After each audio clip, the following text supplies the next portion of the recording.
What happened to this fighter shocked not only UFC fans but also the commentators who witnessed it live. A brutal knockout left him unconscious for more than 5 minutes. Just a day before, he was full of confidence, promising to finish his opponent in the very first round. I will knock you the out.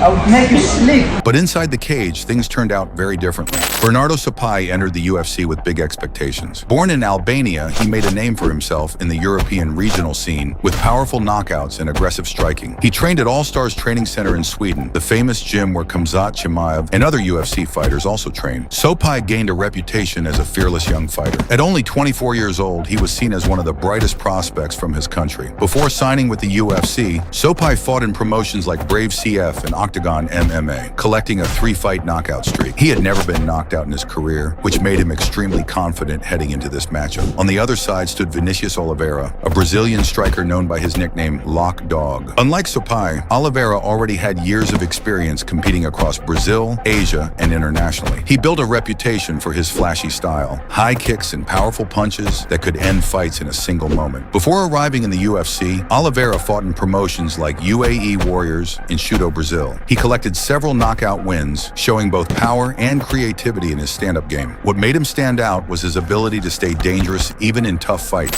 From the opening bell, Sopai came forward aggressively. He tried to pressure Oliveira against the cage, throwing heavy punches and looking for an early finish. His hooks landed clearly, and he mixed in low kicks. Oliveira threw kicks too, trying to create distance and slow Sopai down, but Sopai was ready. He caught several of those kicks and immediately answered with counters, mostly with his hands. These exchanges helped Sopai take control of the action in the first 2 rounds, showing his pressure and making it difficult for Oliveira to find his rhythm. But Sopai's all-out pace came with a cost. By the 3rd round, he began to slow down, his strikes losing power, his movement less sharp. That was when Oliveira started to open up. He landed leg kicks, moved more freely, and looked for openings. Then came the moment that changed everything. Oliveira landed a hard low kick followed by a clean punch to the face. Sopai was hurt and stepped back. Sensing the finish, Oliveira wasted no time. He charged forward and launched a devastating flying knee that landed flush, ending the fight in brutal fashion. The Albanian, who had promised to finish the fight early, was instead on the canvas. For Oliveira, the fight was a breakthrough. Surviving 2 tough rounds, he showed his resilience and then delivered what many called the knockout of the year.